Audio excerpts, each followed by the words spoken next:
Kerajaan melalui Lembaga Minyak Sawit Malaysia, MPOB, telah memperkenalkan satu skim iaitu Skim Insentif Mekanisasi Sawit, OPMES, bermula tahun 2016 sehingga 2020. Skim ini bertujuan menggalakkan penggunaan mekanisasi sawit dengan memberi rebat bantuan sehingga 20% dari harga jualan.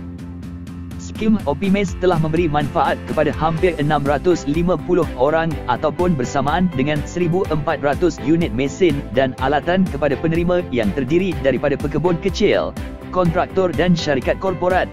Selain itu, pemain industri sawit turut menerima manfaat daripada skim OPMES ini dengan peningkatan pendapatan melalui penggunaan mekanisasi di ladang-ladang sawit. Mari kita lihat beberapa kisah kejayaan penerima OPMES. Sebelum saya menggunakan mesin cantas ni, saya menggunakan manual, iaitu menggunakan pahat lah untuk kerja-kerja ladang setiap hari. Jadi sejak saya menggunakan mesin ni, mesin cantas ni, kerja-kerja ladang saya memang selalu mudah lah kalau dibandingkan dengan menggunakan pahat. Kalau saya dulu menggunakan pahat untuk 10 hektar kebun kecil saya, contohnya untuk kerja-kerja browning memakan masa lebih kurang 1 bulan. Tapi bila saya menggunakan mesin cantas ni, saya mengambil masa lebih kurang 10 hari. Begitu juga dengan kerja-kerja menuai. Kalau setengah hari daripada pukul 7 hingga pukul 11, saya boleh dapat lebih kurang 2 tan untuk menggunakan pahat. Tapi saya menggunakan cantas ni, mesin cantas ni, saya boleh dapat 5 tan dalam masa setengah hari.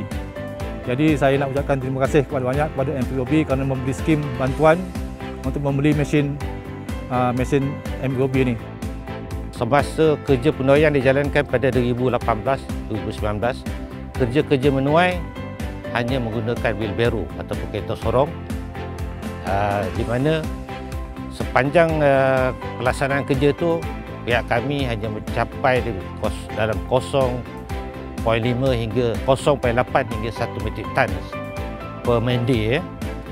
Jadi pada tahun 2019, dengan sokongan daripada pihak MPOB melalui skim OPMES, jadi pihak kami telah beli jentera ni, TAFA, di mana kerja-kerja penuaian telah dilaksanakan menggunakan jentera TAFA ni, mana membantu kerja pengangkutan hasil. Apa yang kami dapati ialah peningkatan man and day pada pekerja daripada lebih kurang 1 metrik tan kepada 2 hingga 2.1 metrik tan man day sehari lah. Jadi peningkatan tu 100%. Jadi kita, apa yang kita rasakan mana banyak membantulah TAFA ni dalam urusan kerja-kerja di ladang. Penggunaan TAFA ni dapat menjimatkan tenaga kerja daripada 6 orang kepada 4 orang. Dan pihak kami FEKRA mengucapkan banyak terima kasih kepada pihak MPOB kerana menyediakan skim OPMES ini, di mana kami diberi rebate untuk pembelian jentera TAFA ni. Kawasan yang berteres tidak ada lorong tuai, yang mana dulunya kita keluarkan buah di kawasan teres dengan hanya menggunakan wheelbarrow. Jadi dalam kita mencari mesin yang kita nak pakai di dalam ladang, saya diberitahu oleh satu syarikat untuk menjual Lancer, dan harga dia adalah lebih baik dari sebelum ni. Itu adalah salah satu skim OPMES yang ditawarkan oleh MPOB kepada PKS yang layak. Jadi itu sebabnya kita pakai Lancer dengan ada bantuan OPMES daripada MPOB. Hanya itu kita beli. Betul harganya kata orang tu berpatutan lah pada yang sebelum ni. Sekarang kita ada Lancer, kita boleh mengeluarkan kawasan teres dan produktivitinya lebih pada 2.5 tan untuk sehari untuk seorang pekerja. Kita juga menggunakannya sebagai membaja, meracun, menyusun tandan dan juga kerja-kerja ladang yang lain untuk menggantikan wheelbarrow.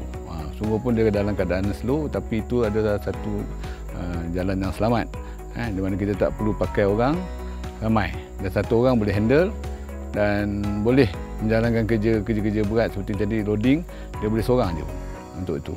Jadi saya rasa memang banyak baiknya lah penggunaan Landsat di dalam ladang-ladang sawit.